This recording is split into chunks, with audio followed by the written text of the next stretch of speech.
بسم اللہ الرحمن الرحیم۔ یا مؤخر دا ڈیلیئر،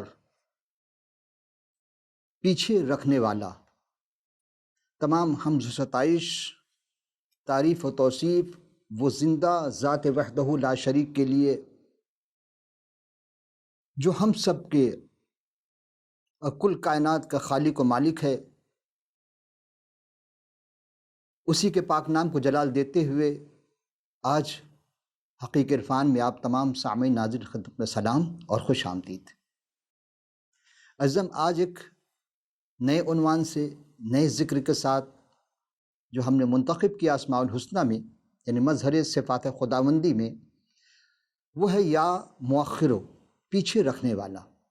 قرآن شریف کے کسی بھی سورہ کی کسی آیت میں بھی یہ لفظ ہمیں یا اسم صفاتی نہیں ملا۔ اگر آپ تمام حفاظ صاحبان یا علماء یا قاری صاحبان کی نگاہ سے گزرے تو ہمیں ضرور اطلاع دیجیے گا۔ خداوند آپ کو برکت دے، آمین۔ عزیزم، سوال یہ آیا کہ خدا تعالیٰ نے آخر حضرت حوا، بی بی حوا علیہ السلام کی تخلیق کو کیوں مؤخر کیا؟ یعنی ہر شے کی جوڑی جوڑی تو اس نے بنائی، لیکن آدم علیہ السلام کو پہلے مٹی سے بنایا اور پھر بعد میں حضرت حوا علیہ السلام کو بنایا، آخر ایسے کیوں ہوا؟ یہ ایک سوال آیا ہے۔ اس سلسلے میں ہم اس کو سمجھنے سے پہلے ہم ایک واقعہ آپ کی خدمت میں پیش کرتے چلیں، بلکہ وہ بات کہ آج سے تقریباً 100 برس پہلے دلی میں میر ناصر علی ایک ذاتی رسالہ نکالا کرتے تھے، اور یہ قصہ اسی میں سے ہم نے لیا ہے۔ اور یہ سنسکرت زبان کی ایک بہت مشہور کتاب پنچ تنتر، یہ اس کا ترجمہ ہے۔ لیکن آپ یہ غور کریں گے کہ یہ ترجمہ ایسا ہے کہ آپ کو پتہ ہی نہیں چلے گا کہ یہ اصل ہے یا ترجمہ ہے، کیونکہ ترجمہ کرنے والوں نے اس انداز میں کیا ہے۔ اور اس کا عنوان ہے کہ ذکر خوباں، یعنی عورت کی خلقت از روئے تمثیل۔ ہندی شاعروں نے عورت کی خلقت کا قصہ کچھ اس طرح لکھا ہے کہ آغاز آفرینش میں خلاق دو عالم نے جب عورت کے پیدا کرنے کا ارادہ کیا تو معلوم ہوا کہ سارا مسئلہ مرد کی تخلیق یا بنانے میں کام آ گیا اور کچھ بھی نہیں بچا۔ تو عورت کے بنانے کے لیے عالم ایجاد میں کوئی بھی چیز اعتبار کے قابل نہ رہی۔ بڑے غور اور تأمل کے بعد یہ تدبیر کارپردگان ازل کے ذہن میں آئی کہ چہرے کی شکل کو چاند سے لے لی جائے، اور خم ابرو ہلال سے، ہرن سے نگاہ لے لو، غنچۂ نا شگفتہ سے دہن، اور برگ گل سے ہونٹ، نرگ سے شہلا سے آنکھ، سرو سے قد اور نسرین سے بدن، کبک سے رفتار لے لی جائے، شب تار سے بالوں کی سیاہی، اور درازی شب سے بالوں کی درازی لے لی جائے، یاقوت سے ہونٹوں کی سرخی، پتھر سے سنگدلی، اور طوطے کی آنکھ سے بے مروتی مانگ لیں، ماتھوں کی چمک کندن سے اور دانتوں کی دمک موتیوں سے لے لیں، قلقل مینا سے آواز کی خنک، اور مور سے نخرہ لو، شہد سے مٹھاس لے لو، برف سے یخ بستگی لے لیں، سارس سے منافقت لے لو، اور نیل کنڈ سے اس کی چخ لے لی جائے، شمع سوزاں سے آنسوؤں کی لڑی ضرورت کے وقت رعایتاً لو، گردش روزگار سے مجاز کا تلون لے لیا جائے، گلے میں باہر ڈالنے کی ادا سر دست عشق پیچا سے لے لو، اور دیکھتے رہو کہ برگ گل پر جب قطرہ شبنم نسیم سحر سے جنبش میں آئے، اس وقت اس کے دل کی دھڑکن کی تصویر کھینچ لینا، خوئے خوباں چرخ ستمگار سے، اور کبھی بھولے بھٹکے سے رسم وفا چکوے چکوی سے لے لی جائے، کمر کی ضرورت نہیں دہن یار کی طرح نظر نہیں آتے، زلف کو پریشان اور آئینہ رخسار کو درخشاں بنا دینا، زبان کے لیے سوسن کی قلم قینچی سے کاٹ کر لگا دینا، اور لڑکپن کی اٹکھیلیاں بلی کے ان بچوں سے جو بچپن میں اپنے پنجوں سے ناخن چھپانا اور نکالنا سیکھ گئے ہوں لے لینا، اور خود اپنے بچوں کی حفاظت میں جان پر کھیل کر تیور شیرنی سے لے لو، اداؤں میں سے بلانا اور بھاگنا، نہ ملیے تو خود ملنے کے بہانے ڈھونڈنا، نگاہ سے بلانا، زبان سے کوسنا، منہ نہ لگانے پر گلے کا ہار بن جانا، اور ناز برداری کی جائے تو لاپرواہی کی شکایتیں کرنا، اور ایسی ہزار ناز و انداز کی باتیں کوٹ کوٹ کر بھر دینا۔ غرض ایسی اجماع ضدین سے عالمی ایجاد کے نقصہ نویسوں نے یہ معجون مرکب یعنی عورت کو بنا کر مرد کے حوالے کر دیا۔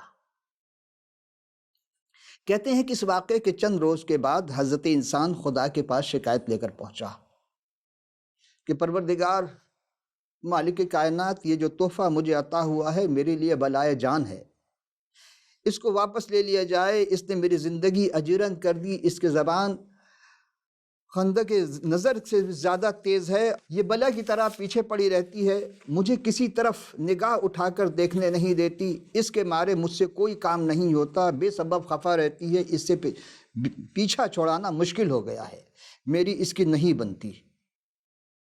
حکم ہوا اگر تمہاری اس کے نہیں بنتی تو تم اسے یہاں چھوڑ جاؤ۔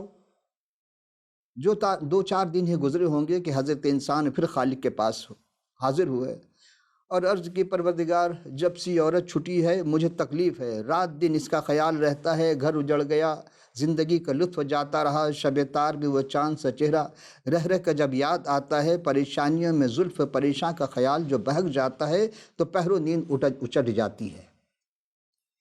مالک جب سے میں نے یہ مخلوق تمہیں لوٹائی ہے میری زندگی پھیکی پھیکی سی ہو گئی، تنہائی کا شکار ہو گئی ہے۔ مجھے یاد آتا ہے کہ وہ کس طرح میرے گیت گاتی تھی، اس کی ہنسی نغموں کی مانند تھی اور اس کا سراپا دل نشی، اس کا وجود کس قدر نرم تھا، سو آپ مجھے اسے دے دیں۔ ارشاد ہوا عورت کو تم ہی چھوڑ گئے تھے نا، ٹھیک ہے تمہارا جی چاہے پھر لے جاؤ۔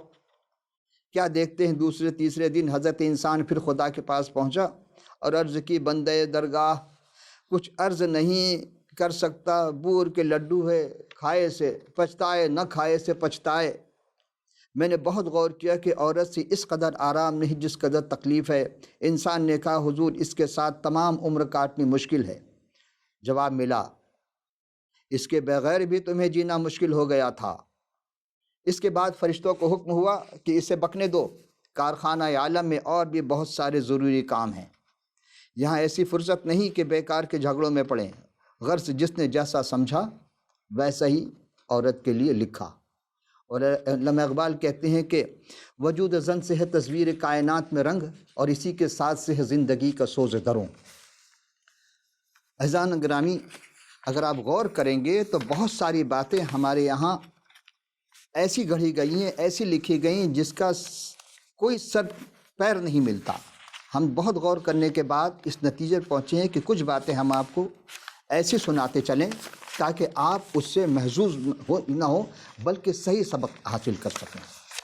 آئیے اب ہم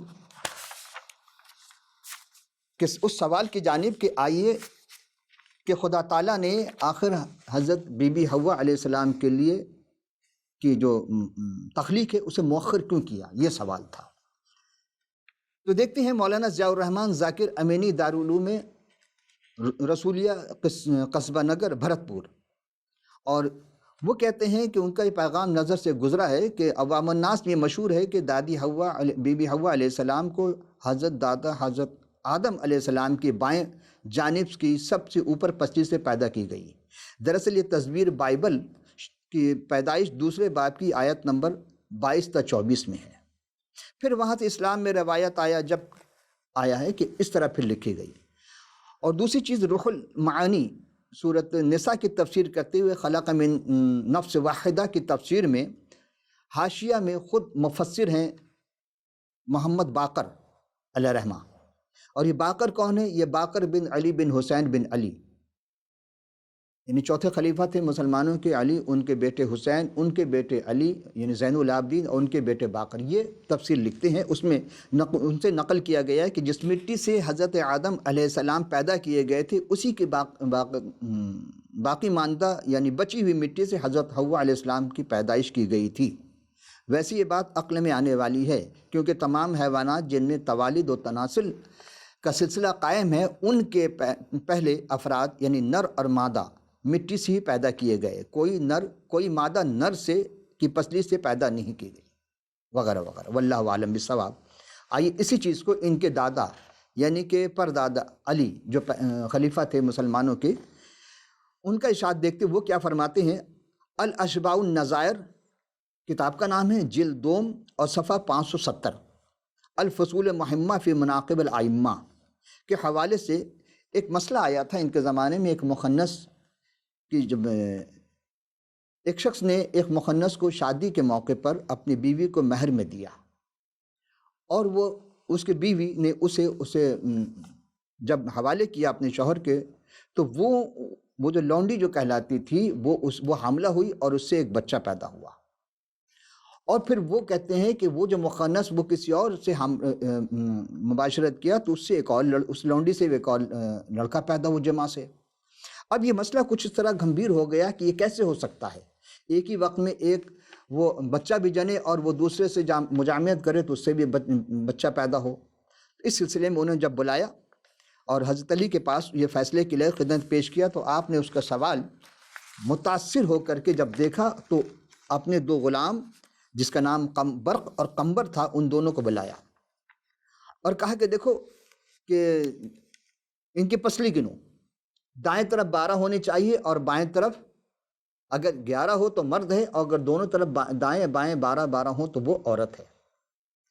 اس کی مثال انہوں نے دی کہ حضرت آدم کے بائیں پسلی سے حضرت حوا کو خلق کیا گیا، اسی لیے مرد کی ایک پسلی کم ہے اور عورت کی دونوں کے برابر ہے، جبکہ آج میڈیکل سائنس یہ بتاتی ہے کہ مرد عورت کی پسلی میں کوئی کمی نہیں ہے، اس لیے کہ صرف آدم علیہ السلام ہی کی پسلی سے جناب حوا کو خلق کیا گیا، باقی کسی کے پسلی سے کسی کو خلق نہیں کیا گیا۔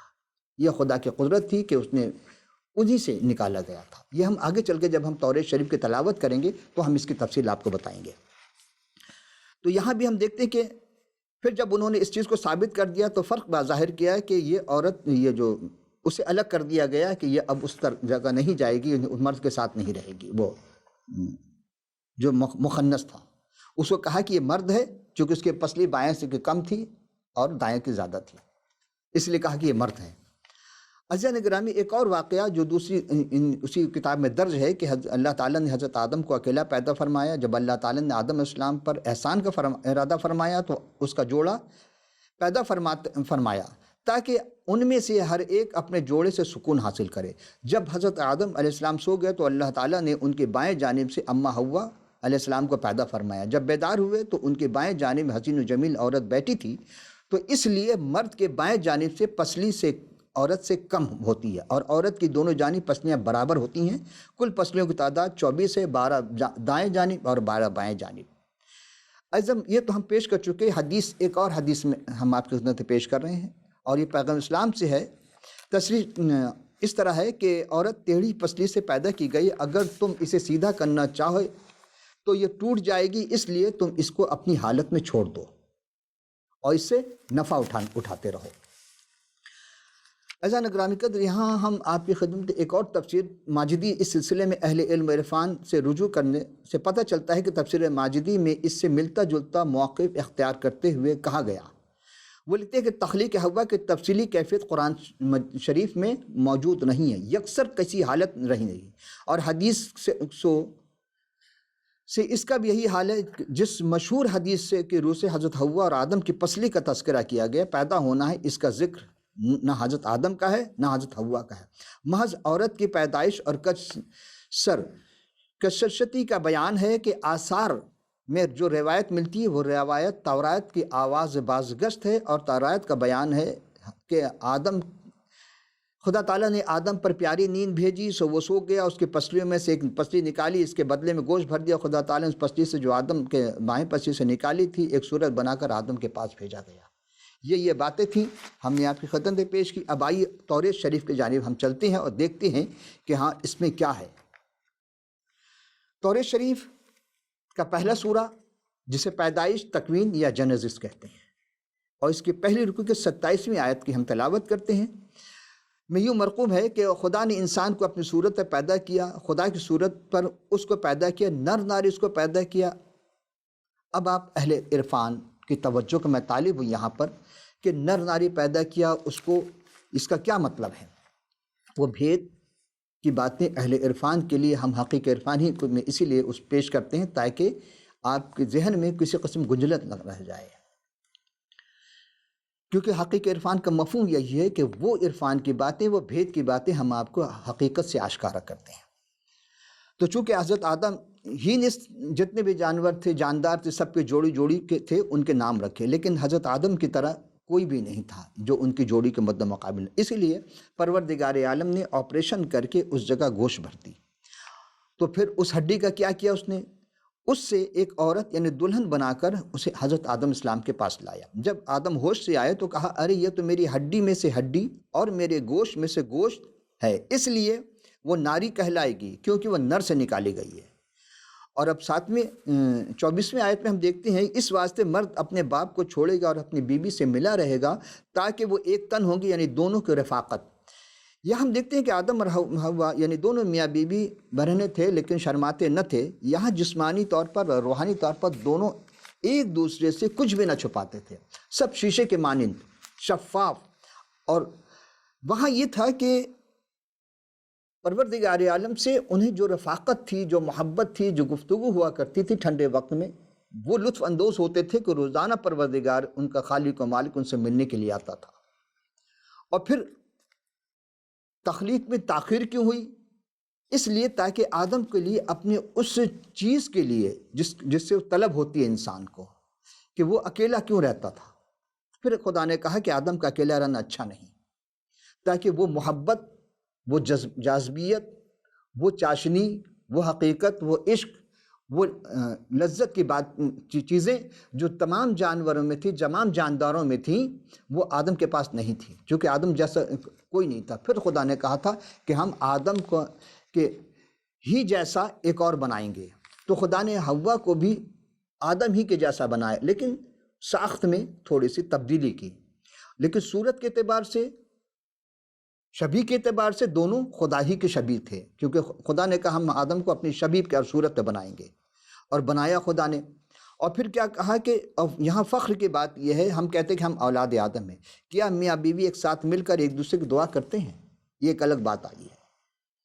اب ہم دیکھتے ہیں یہاں کہ حالانکہ کلام میں لکھا ہے کہ جب 2 یا 3 میرے نام سے اکٹھا ہوں تو دعا کریں. تو آدم اور حوا دونوں مل کر خدا کے حضور یہی دعا کرتے تھے کہ جب خدا تعالیٰ سے ملاقات ہوتی تھی تو انہیں کیا کیا باتیں کہنی پڑتی تھی.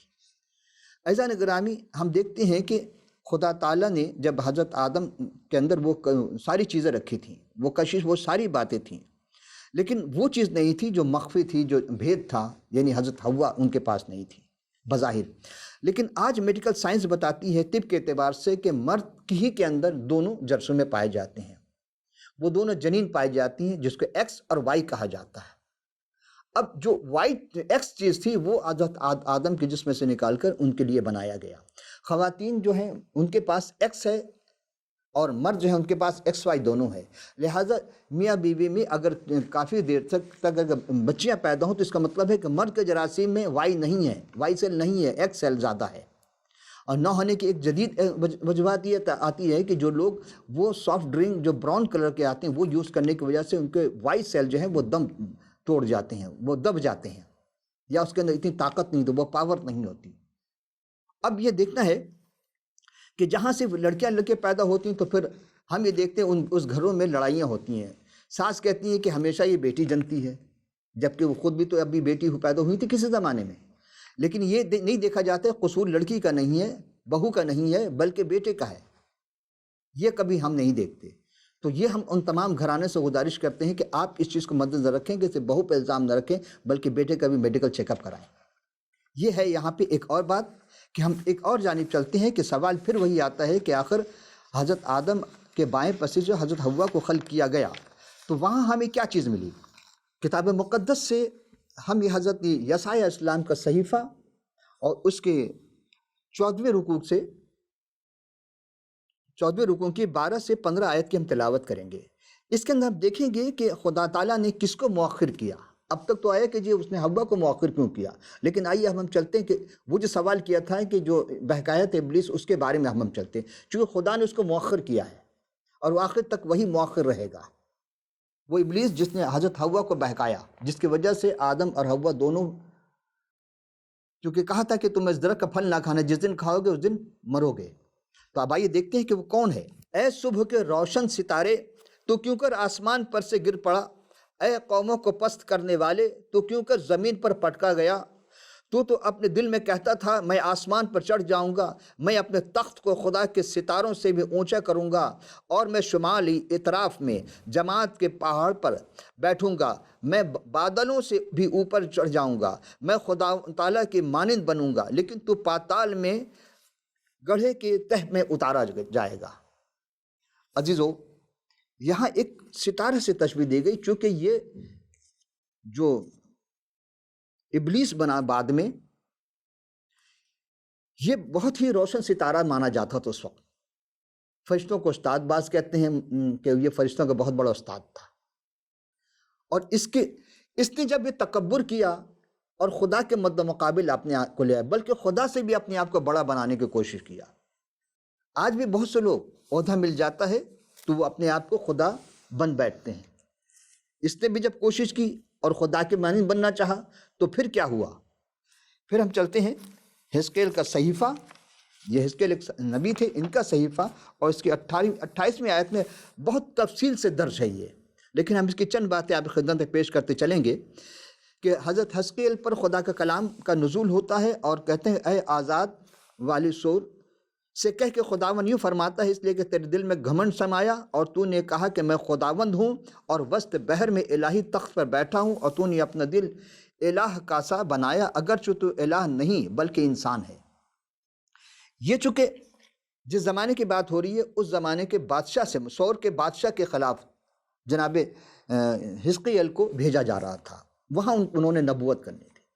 تو جو انسان جو بھی آیا ہے دنیا میں، وہ اپنے آپ کو ادنا سمجھے بلکہ خادم سمجھ کر زندگی گزارے، مخلوق خدا کی خدمت کرے۔ جب وہ خدا بن بیٹھتا ہے تو پھر وہ اس کا ٹھکانہ زمین پہ نہیں ہوتا بلکہ زمین کے اندر چلا جاتا ہوا، اور پھر تاابد، یعنی یہ وہ لوگ ہیں جو خدا کے احکام کی خلاف ورزی کرتے رہے۔ دیکھ تو دانیال سے زیادہ دانشمند ہے، ایسا کوئی بھید نہیں جو تجھ سے چھپا ہو۔ تو نے اپنی حکمت سے خرد سے مال حاصل کیا اور سونے چاندی سے اپنے خزانے بھر لیے۔ تو نے اپنی بڑی حکمت سے، اپنی سوداگری سے اپنی دولت بڑھائی، اور تیرا دل تیری دولت کے باعث پھول گیا۔ آج بھی ان تمام لوگوں کو خدا چیلنج کر رہا ہے جو تم لوگوں کے مال لوٹ کر کے اپنے خزانے تو بھر لیتے ہو، لیکن تمہارا جدھر دل رہتا ہے، خزانہ ہے، ادھر تمہارا دل ہوگا۔ اب یہ لوگ کہاں ہوں گے؟ خدا یوں فرماتا، چونکہ تو نے اپنے دل میں الہ سا بنا لیا، اپنے آپ کو تم نے خدا بنا لیا، بہت کچھ کر لیا۔ اور پھر اس کے آخر میں ہم دیکھتے ہیں کہ جب کہا جاتا ہے کہ وہ اس امن سے سکونت کریں، اب خدا یوں فرماتا ہے کہ جب میں بنی اسرائیل کے قوموں کو جن میں وہ پراگندہ ہو گئے تو جمع کروں گا، تب قومیں ان کی آنکھوں کے سامنے سے تقدیس کروائیں گی۔ خدا ان لوگوں کو جو بھی تقدس خدا کے آگے اپنے آپ کو بڑھاتا ہے، خدا اسے نیست و نابود کر دیتا ہے۔ آئیے اب ہم چلتے مکاشفہ، آخری کتاب ہے کتاب مقدس کا، اور یہ آسمان کی سیر کرائی گئی تھی، یعنی معراج ہوا تھا اس شخص کو جس کا نام یوحنا تھا۔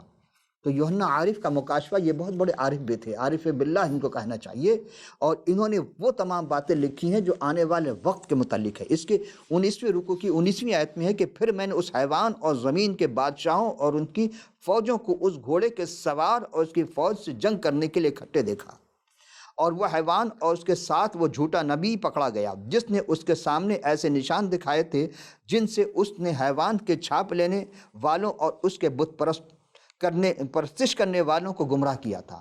یعنی حیوان سے تشبیہ دی گئی، اور اسے حیوان اور زمین کے بادشاہوں اور اس کے فوجوں کے متعلق ہے کہ جو زمین پر اپنا اثر رسوخ کو جما کر خدا کے مخلوق کو نقصان پہنچاتے رہے، بت پرست تھے، ان سب کے لیے ہے کہ وہ دونوں آگ کی جھیل میں زندہ ڈالے گئے جو گندھک سے جلتی ہے۔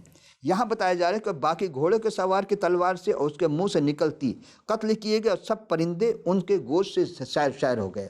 یعنی ان سب کو کاٹ دیا گیا، اور کاٹ کر یعنی اس وقت یہ ہوا کہ ابلیس جو تھا، جب اس نے دعویٰ کیا کہ میں خدا بننے جا رہا ہوں اور میں خدا سے بڑا بن جاؤں گا، تو اس وقت میکائیل جو تھے انہوں نے اس کو اوپر سے مار گرایا، جنگ ہوئی میکائیل سے اور فرشتوں سے، اسے گرا دیا گیا نیچے۔ اب آئیے ہم چلتے ہیں 20ویں رکوع کی 1 سے 3 آیت کی جانب، اسی مکاشفہ کی 1000 سالہ بادشاہی سے متعلق ہے۔ پھر میں نے ایک فرشتہ کو آسمان سے اتر دیکھا جس کے ہاتھ میں اتھا گھڑے کی کنجی اور ایک بڑی زنجیر ہے۔ اس نے اس اژدہا یعنی پرانے سانپ کو جو ابلیس اور شیطان ہے پکڑ کر 1000 برس کے لیے باندھ دیا۔ عزیزو، ہم نے کہا تھا کہ وہ جو حوا کو جس شیطان نے بہکایا تو ابلیس نے، وہ کہاں ہے، کہاں قید ہے؟ تو اتھا گڑھے میں زمین کے بالکل گہرائی میں اس کو باندھ دیا گیا ہے، جو 1000 برس کے بعد جب حکومت ہوگی تو اس وقت اس کو کھولا جائے گا، اور اسے اتھا گڑھے میں ڈال کر بند کر دیا، اس پر مہر کر دی تاکہ وہ 1000 برس کے پورے ہونے تک قوموں کو پھر گمراہ نہ کرے۔ اس کے بعد ضرور ہے کہ تھوڑے عرصے کے لیے کھولا جائے، جب کھولا جائے گا تو پھر کیا ہوگا؟ آئیے اب ہم آخری یعنی مکاشفہ کے 20ویں رکوع کے 7 سے 15 آیت تلاوت کریں گے، اور ہم یہاں گفتگو کو اختتام کریں گے۔ پھر شیطان کی شکست ہو جاتی ہے، اور جب 1000 برس پورے ہو چکیں گے تو شیطان قید سے چھوڑ دیا جائے گا۔ جی آپ نے سنا ہوگا کہ ہاں وہ شیطان کہاں قید ہے، جب چھوٹ جائے گا تو زمین پر کیا اثرات ہوں گے، اور وہ کون کون ہیں، یہ کس کس کو خدا جو ہے انہیں کب گندھک اور آگ کی جھیل میں ڈالے گی۔ یہ پوری تفصیل آنے والے وقت کے لیے ہے۔ مکاشفہ اسی لیے کہا گیا کہ یہ آنے والے وقت مستقبل کے پیشن گوئی ہے اس میں۔ اور جب 1000 برس پورے ہو چکیں گے تو شیطان قید سے چھوڑ دیا جائے گا، اور ان قوموں کو زمین کے چاروں طرف ہوں گی، یعنی جوج اور ماجوج کو گمراہ کر کے لڑائی کے لیے جمع کرنے کے لیے نکلے گا۔ ان کا شمار سمندر کے ریت کے برابر ہوگا، اور وہ تمام زمین پر پھیل جائیں گے، اور مقدسوں کا لشکر اور عزیز شہر کو چاروں طرف سے گھیر لیں گے، اور آسمان پر سے آگ نازل ہو کر انہیں کھا جائے گی، اور ان کا گمراہ کرنے والا ابلیس آگ اور گندھک کی اس جھیل میں ڈالا جائے گا جہاں وہ حیوان اور جھوٹا نبی بھی ہوگا، اور وہ رات دن ابدالآباد عذاب میں رہیں گے۔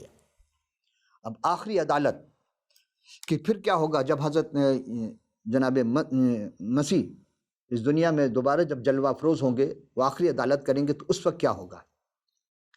پھر میں نے ایک سفید تخت اور اس پر بیٹھا ہوا دیکھا، جس کے سامنے زمین اور آسمان بھاگ گئے اور انہیں کہیں جگہ نہ ملی، یعنی سب لپیٹ دیے گئے، یہ زمین اور آسمان کچھ نہیں تھے۔ پھر میں نے چھوٹے بڑے سب مردوں کو اس تخت کے سامنے کھڑے ہوئے دیکھا، اور کتابیں کھولی گئیں۔ پھر ایک اور کتاب کھولی گئی، یعنی کتاب حیات، اور جس طرح ان کتابوں میں لکھا ہوا تھا ان کے اعمال کے مطابق مردوں کا انصاف کیا گیا، اور سمندر نے اپنے ان مردوں کو دے دیا، اور موت اور عالم ارواح نے اپنے اندر کے مردوں کو دے دیا، اور ان میں سے ہر ایک کے اعمال کے موافق اس کا انصاف کیا گیا۔ پھر موت اور عالم ارواح آگ کی جھیل میں ڈالے گئے۔ یہ آگ کی جھیل دوسری موت ہے، اور جس کسی کا نام کتاب حیات میں لکھا ہوا نہ ملا وہ آگ کی جھیل میں ڈالا جائے گا۔ عزیزو، مؤخر خدا کا نام جو کہ قرآن میں نہیں، کوئی تفصیل میں نہیں ملی، ہمیں ہے ہی نہیں، لیکن کتاب مقدس سے آپ نے سماعت فرمائی کہ ہم نے جو پیش کی کہ مؤخر کس کو کیا گیا، وہ تمام لوگ جھوٹے نبی یا وہ شیطان کے پیروکار، وہ سب کو خدا آگ اور گندھک کی جھیل میں ڈال دے گا، جسے دوزخ کہا جاتا ہے۔ تو اس سے پہلے کہ ہمارا نام کتاب حیات میں سے مٹا نہ دیا گیا ہو، بلکہ اگر لکھنا چاہتے ہیں کہ اپنا نام کتاب حیات میں، تو مؤخر جو آنے والا دوبارہ ہے، یعنی یسوع المسیح، ان کے لیے سوچئے کہ کیا واقعی وہ جب آئیں گے تو ہم ان کا استقبال کریں گے یا ان کے خلاف کھڑے ہوں گے؟ یہ آپ کے ہاتھ میں ہے۔ دامن وقت میں گنجائش نہ رہی، پھر کسی اور نشست میں کسی اور عنوان کے ساتھ حاضر ہوں گے۔ اس وقت کے لیے اجازت، خدا حافظ ناصر۔